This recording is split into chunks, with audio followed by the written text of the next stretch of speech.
Halo, selamat pagi dan selamat malam dimanapun teman-teman berada.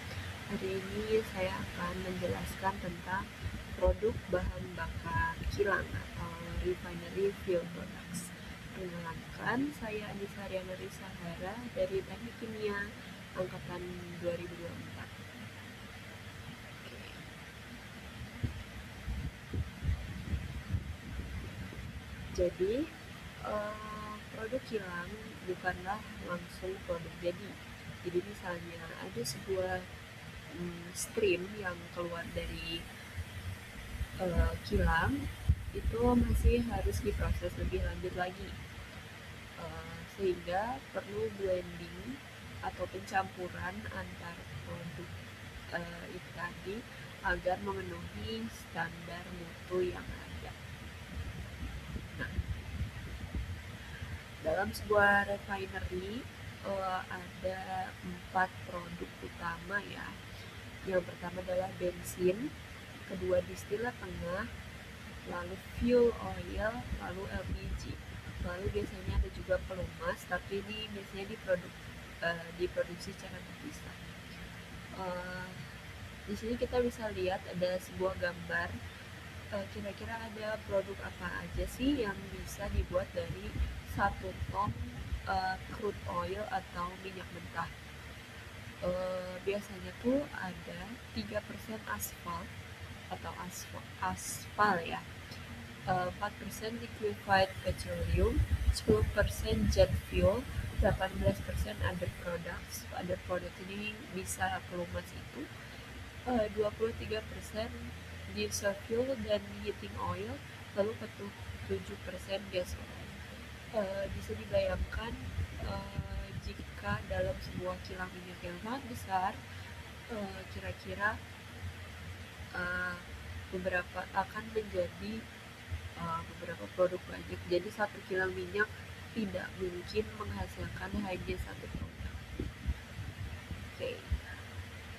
Lalu selanjutnya tadi disebutkan bahwa ada yang namanya blending yang harus dilakukan untuk mencapai produk akhir yang diinginkan.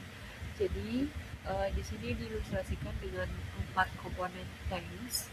Ya biasanya lebih dari itu ya. Biasanya ada 12 komponen tanks atau lebih malah, yang akan masing-masing akan mengalir ke blending system. Di sini ada blending optimization control system, ada near infrared analyzer. Ini semua ini ada untuk mengatur proses blending agar terjadi secara optimal. Setelah di blending barulah hasil blending ini akan masuk ke gasoline storage tank. Oke. Selanjutnya ada yang namanya middle distillates. Middle distillates ini macam-macam. Contohnya ada diesel fuel atau bahan bakar diesel ya. Jadi biasanya digunakan untuk transportasi, untuk pemanasan, dan untuk generasi daya ya, untuk bahan bakar. Ada juga jet fuel atau kerosin. Dia biasanya digunakan sebagai bahan bakar dalam penerbangan ya, juga bisa digunakan untuk pemanasan. Lalu ada yang spesifik digunakan untuk heating oil. Yang terakhir adalah standar produk. Jadi tidak semua bensin yang dihasilkan itu langsung masuk ke pasaran. Tentunya dia akan mengalami beberapa quality control.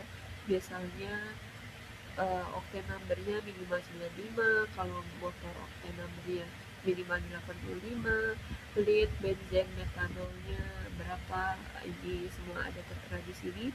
Dan produk akan bisa disebut bensin jika dia memenuhi spesifikasi ASTM D4814 dan atau N228. Bisa dilihat di sini ada final boiling point-nya berapa, residunya juga berapa. Baik, sekian presentasi singkat dari saya. Jika ada yang ingin ditanyakan bisa drop di kolom komentar. Terima kasih, sampai jumpa.